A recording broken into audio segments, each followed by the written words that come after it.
My name is Sarah, and I'm married to Tom. We've been married for 2 years now. I really wanted to have kids by now, but it hasn't happened yet. I like my job, it makes me feel important, so I'm not in a rush to have kids. But Tom feels differently. He recently told me he's upset that we haven't had kids yet. How long until we have a baby? Please, hurry up, my mom can't wait, he said. I went to the hospital, but the doctors said nothing was wrong with me. If you want, we can get you checked up too, I suggested to Tom. You're saying it's my fault we can't have kids. It can't be me, Tom argued. How can you be so sure? Sometimes it's the men who have issues, I replied. I can't be the problem. Stop saying that, Tom insisted. Well, if neither of us has fertility problems, let's see it as a good thing and wait a bit longer, I suggested. Why are you going easy on yourself? My mom really wants to meet her grandkids soon, Tom kept insisting. Every time Tom sees his mom, she asks, is the baby here yet? He's still refusing to get checked at the hospital, even though it's causing issues. He's sure he's not the reason we can't have kids. I got another checkup because I was worried, but everything seemed fine. Tom doesn't get that we only have one chance each month to have a baby. He keeps asking, are you ready for a baby yet? I'm tired of him and Mom asking, are you ready for a baby yet? Mom said the same thing today. She wants to see her grandchild's face soon, I complained. Again, please let's hurry up. Mom really wants it, Tom urged. We can't rush this, I explained. Every time we talk, it feels like we end up in the same argument. We've been having fewer and fewer conversations lately. Maybe it's because we don't talk much, but it's causing a lot of problems like this, I reflected. Mom's on her way, Tom suddenly announced. Right now, I exclaimed. Why does it matter? If she's coming, let me know so I can prepare. You're talking too much, Tom snapped back. She has a message for you, he added. Is it about kids again? I sighed. I've had enough. I don't care anymore, Tom muttered. That's what I hear every time I see her. It's your fault we can't have kids, so you need to explain it to her, I said, feeling frustrated. Just then, my mother-in-law walked in as we were talking. I'm sorry to interrupt. Here, I brought this for you, she said, handing me something. What is it? I asked. You can check them out yourself. They're a belly band and a lucky charm, she explained. What's the belly band for? I asked. It's important to keep your stomach cool when trying to have a baby, so you should use it, she advised. But it's too hot to wear a fuzzy belly band in the summer, I objected. You're looking at it the wrong way. This room is too cold because of the air conditioning. It chills your stomach, she argued. And how does this amulet work? I asked. It's a lucky charm from a famous temple for kids. After praying there, I heard that a celebrity had a baby. It seemed to bring good luck, so I went there yesterday despite the distance, she explained. You didn't need to go that far, I said. Don't worry just because you're more relaxed about this. As I've said before, I really want to see my grandkids. I went to the hospital, and it's not me, I repeated. Tom was sitting away from us, acting like he wasn't involved. Why haven't you gotten pregnant yet? My mother-in-law suddenly asked me. I'm not sure why you're asking, I replied. Why don't you try another hospital for a second opinion? Maybe a specialized hospital? I'll help you find one, she suggested. You don't have to do that. I'm sure it's not Tom, so I can only think it's because of you, I responded. Tom hasn't been checked yet. How can you be so sure he's not infertile? My mother-in-law asked. Because Tom, who seemed like he wasn't paying attention, interrupted the conversation. Mom, don't say things that aren't necessary, he advised. Sorry, my mother-in-law stopped talking suddenly. I think a package will be delivered by courier tomorrow, so please accept it, she said. I just wanted to give you this today, so I'll leave now, my mother-in-law announced before leaving me with only a belly band and a lucky charm for the baby. The next day, when the package arrived, I couldn't help but laugh. Inside were all sorts of good luck charms for having a baby. Your mom sent me a package. What was in it? I asked Tom. Pomegranates, herring roe, and peaches, he replied. Why did she send those? I wondered. All three are seen as lucky foods that are supposed to bring good fortune for having kids, he explained. I get it. Mom really wants to see her grandkids, I thought out loud. I understand she's excited, but it feels a bit overwhelming, Tom remarked. Why are you talking about Mom like that? She's genuinely thrilled about having a grandchild, Tom defended. Don't you feel pressured too? I asked. Yeah, but I'm not worried. It's not my problem. It doesn't concern me, he replied. What do you mean it doesn't concern you? It's our issue because we're together, I argued. It's your problem that we can't have kids, so no, it's not my concern, he retorted. It feels like it's my fault that we can't conceive, even though the hospital says there's nothing wrong with me. So why don't you go to another hospital for a thorough checkup like my mom suggested? I proposed. Why don't you ask her to help find a good hospital? He suggested. The hospital I went to is well known for fertility treatments. But maybe it's just famous, not actually good, I speculated. If you're suggesting that, why not ask your mom to find one? He suggested. Are you finally willing to do it? I asked. Yes, if you also get checked out, he agreed. Why should I go to the hospital? I questioned. I couldn't understand why Tom was so confident.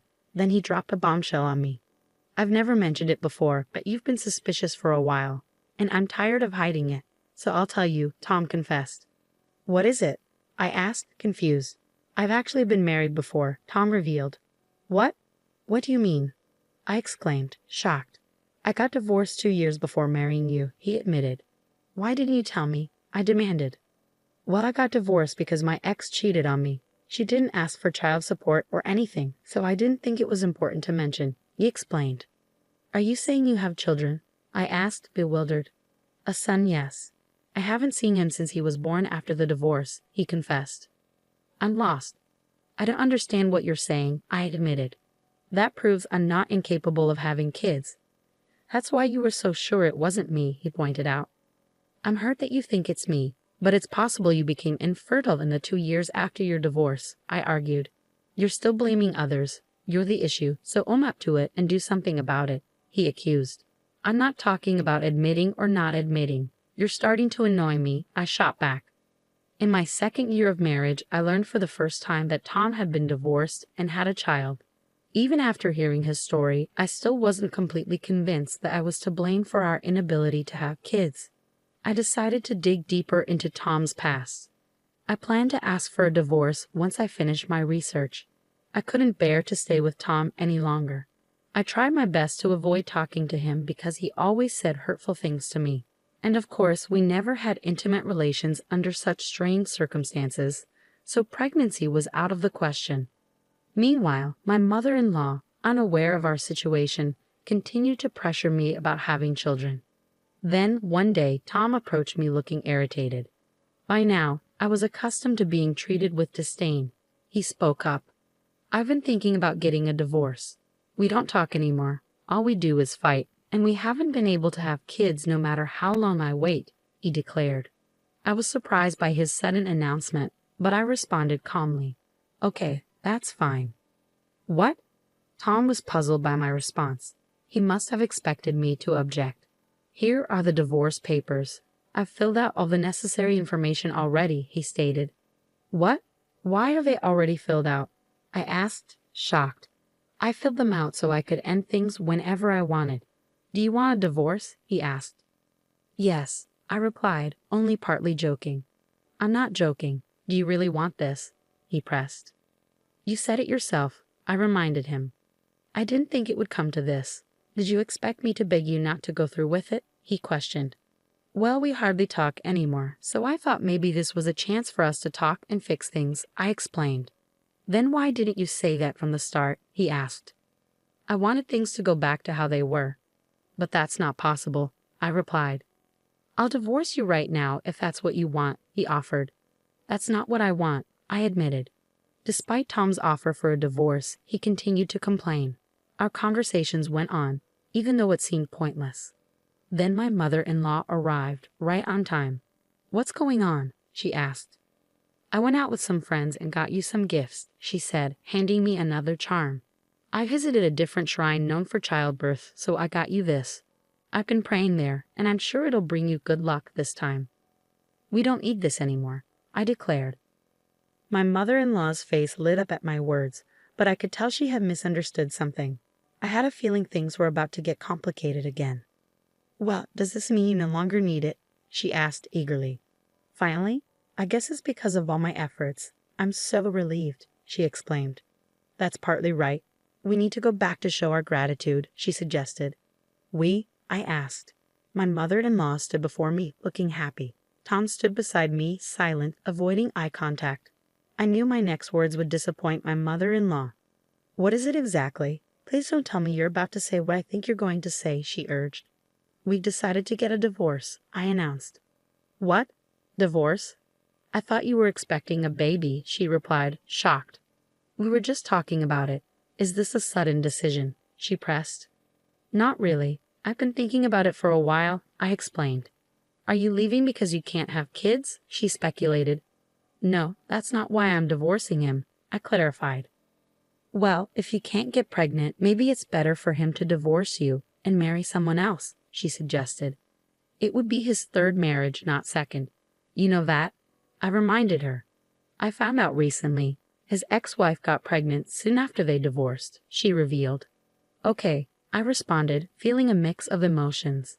"So I can only assume you're to blame. If you leave, I'll feel relieved," Tom's mother asserted. "I understand. Tom has always been popular with women. He'll find someone soon. Hopefully, our next meeting will bring better news," I replied. "Well, if you've made up your mind, get divorced soon. I'm leaving. You two sort out the rest," my mother-in-law declared before leaving, unaware of the whole truth. Once she left, Tom and I continued our conversation. "Let's file for divorce right away. I want to start a family soon, and I realize I don't enjoy spending time with you anymore. Let's just get it over with," Tom suggested. "Then do it quickly," I replied, handing him the papers to fill out. "All I have to do is submit them. By the way, you'll have to leave the house when we divorce," I informed him. "What? Why?" Tom questioned. "I've been making mortgage payments, have you forgotten? My parents paid off the loan and bought this house outright. You were just repaying my parents' loan," I clarified. "Oh, so you're leaving because of this?" Tom realized. "We did have quite a bit of money saved up," he continued. "I don't have any money saved, but didn't you say you had around 10 million? I reminded him. "That's the money I saved before we got married, so it's not included in the property division," he explained. "Right," I confirmed. "Well, it doesn't matter. You're starting a new chapter," he remarked. "Yes, and I'm also going to sue you and your mother for emotional distress," I declared. "What? Why?" Tom asked, surprised. "For all the hurtful things you've said to me, treating me like I'm defective," I explained. "But it's true," Tom argued. "Do you really think I'm the reason we couldn't conceive?" I challenged. "It's obvious. I have a biological child," Tom insisted. That's when I revealed everything to Tom, shocking him. "It turns out your child from your ex-wife might not be yours," I revealed. "What are you talking about?" Tom asked, bewildered. I got curious about Tom's past after learning about his previous marriage, so I decided to look for clues in his house. Eventually, I found a picture, I explained. Tom tends to hold onto old memories, and I found a few tucked away in a drawer in his work desk, I continued. I looked up his ex-wife's name on social media and found her profile right away. From there, I learned more about who she was, I revealed. "Isn't this your ex-wife?" I showed him a screen from social media. Tom looked surprised, but I wasn't shocked. "Is the child in this picture really yours?" I asked him. Tom seemed puzzled. I continued with my story. "This child clearly looks foreign. I was looking at your ex-wife's social media, and her husband is from another country. I'm not familiar with him. It seems they're living abroad," I explained. "I divorced my ex-wife quickly because she cheated on me, but before the divorce, she got pregnant and claimed it was our child."